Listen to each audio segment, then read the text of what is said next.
Yo, what's up guys? Today I'm going to be teaching you the basic build structures that we use most commonly in Fortnite. So we're going to cover 1x1s, we're going to cover extended boxes, double ramps, as well as basic boxes, and some techniques you can use to essentially use them in different situations, and we'll explain as well what they're used for most of the time. Alright, so we're going to go ahead and start it off with 1x1s. So the way you build a 1x1 is you place a wall in front of you, and then you're going to proceed to spin all the way around and then come back to where you are, place a ramp, and there you have your small little 1x1.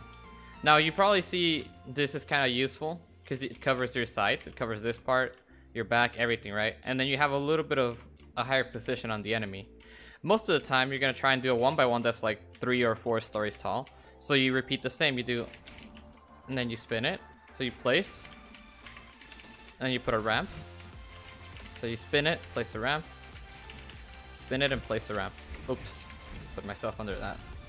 Now, there's one thing that I want to note about 1x1s. You can choose to not put a floor and just have it made of ramps. That's usually better if you're gonna do the 1x1 for just basically scouting and trying to figure out enemies' positions and things of that nature. I do highly recommend if you're gonna do the different type, which is it's the same. You just put a ramp wall. The difference is you're gonna be putting a floor here, right? The reason you put the floor is for a couple of things. You have more stability. It's easier to get off your 1x1 by just editing, and also it's harder to knock down. This is usually done when you're gonna make the more permanent version of the 1x1. So you would basically just do the same routine. So you spin it, place a ramp, but when you jump again, you're gonna place a floor. So kind of like that. And now you go. You have a more stable ground. Unless they shoot up your front wall, they shoot it up, whatever, right? And then they shoot the ramp. Instead of falling underneath to the second ramp, you're just gonna fall to this floor and you're good to go. You can just replace your builds and not have to worry about it. One recommendation I would make is regardless of what type of 1x1 you're doing, so one more towards, like, I guess you could call it camping oriented, which means you're gonna be putting floors and whatnot, or you're gonna do the scouting one, which is just the ramps on the base instead of floors, and you're not adding floors. I will recommend that at the very top you make sure and put a floor, because that's gonna be your center point and that's where you're gonna be shooting people from or looking at them and scouting out whatnot. So you want to have a stable base at the very least in the last little section of the 1x1, so the very top. So for the last section regarding 1x1s, how are you gonna practice it? Well, it's as simple as it might sound. All you gotta do is go into playground and place a wall, rotate it 360, and keep doing that just all the way as high as you can. You'll gain the gist of it eventually. All you gotta do is that. Same thing with the floor. You practice with the floor, without floor. Ramp, and then you go. Alright, so moving on to boxes. In the other video we explained the basic way to build a box, but let's go more in depth to it. Alright, so first you place a wall and you basically spin it 360 degrees, kind of like you would do with a 1x1. Make sure to place a floor on top of you, and now for reinforcing the box you can just put a roof and a ramp. And the ramp you can rotate or put depending on the direction that there could be an enemy coming from. So let's say someone's shooting you from this side, well, the ramp's not going to help much this direction, right? So you go ahead and rotate it, and now you're covered that way. So if they shoot up the wall, you won't take damage because they're going to start shooting the ramp next, and then you just place your wall again, right? Same thing with the top part. If there's no need for an enemy to put a roof, then there shouldn't be a need to do it. You just put a floor on top of it. Now, there's one thing to note about this whole thing.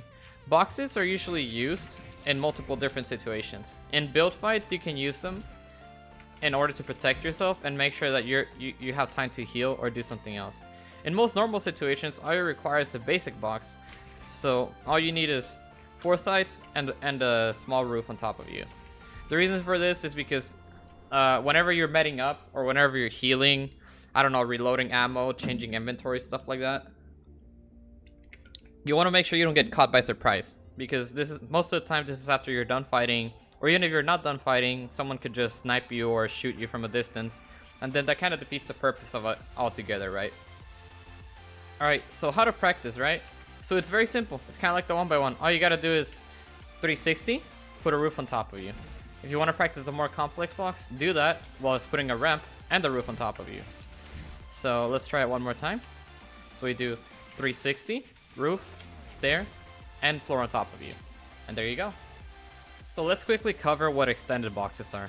These are mainly used towards the end of the match, and the reason why these are being used is because of the way the circle is currently. So as of right now, as of the date of this video, this is a viable strategy towards the late game. Alright, so it's basically as simple as it sounds. It's just an extension of boxes, which you could kind of name a 2x2 or something along that line. So towards the late game, you're waiting and no one's fighting each other. There's like 3 or 4 dudes left. So you're more likely what you're gonna have to do is, well, and obviously change the material, change it to something stronger like stone. If you don't have stone, that's fine, you can just use wood. But you're trying to win the game, so you can't really cheap out on materials, depending on where the area is and how it is. What this does is it helps you transition from one zone to the next because the circle moves. Alright, so you do the normal box, and now you have a single box. So what you do is you're gonna edit, then you're gonna go ahead and place a roof on top, you know, just for extra protection. So you place a roof, then you do the 360 again, edit this out again, go to the other side, make another box. And there you go. That's all you really need to do. I would recommend you do maybe 2. So like 2 sides, two sides here, and then 2 sides on the other area. This also makes it harder for your enemy to tackle exactly in what place you are. And if they start shooting one place, you can just edit your way to the next one. It's a very useful technique that as of right now is essential in many scrim lobbies. Alright, so how to practice doing these boxes? Well, it's as simple as rotating 360, doing the normal box. But here's the key part about this. You're trying to do this as quickly as possible before you get shot by an enemy or before they spot you, because you're trying to hide, right? So make sure you're putting in the work and practicing your edits. I mean, if you want, you can do doors. That also works fine, right? Because the whole point of this is to quickly extend your area and your safe ground in order to maintain a good position and be able to transition to the next circle. Alright, so let's say you do that. You do one box, you quickly edit, get the other one in, quickly edit, get the other one in, and there you go. Now you have your little 2-section extended box. That should be enough protection for the next transition of the game. Alright guys, so for the last section, we're going to practice double ramps.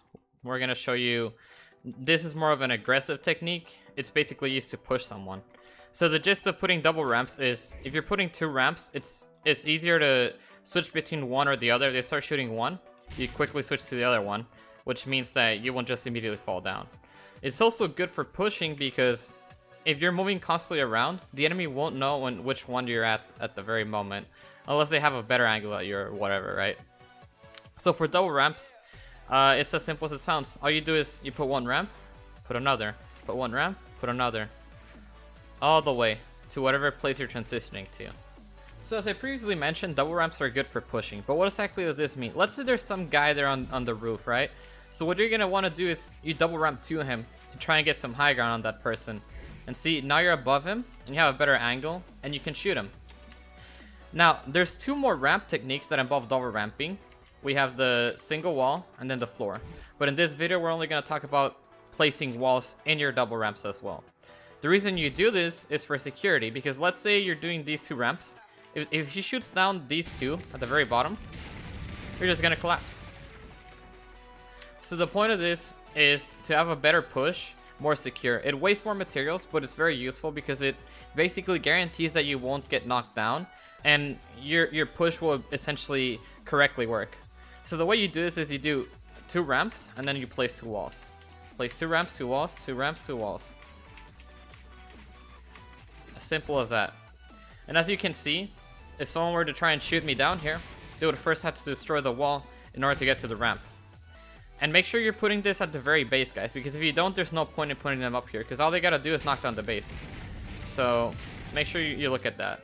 So at this point you might be wondering, so in what situation do I just use double ramps instead of just putting a wall? Well, it honestly depends, and the more games you play, the more experience you'll get regarding this. So single double ramps without walls are usually more useful in situations where you won't be going that far of a distance. So let's say like 2 or 3 tiles, and then the person's right here, you jump to their building, etc. When you're putting the walls is when you're from a farther distance, because you're trying to make sure you get there and don't get interrupted in the middle of it. So let's say the guy's all the way to tree here, it would be better to put the wall because it's more secure. As if you just put the 2 ramps without the wall, he would just knock down the base and you're done for, right? How to practice it?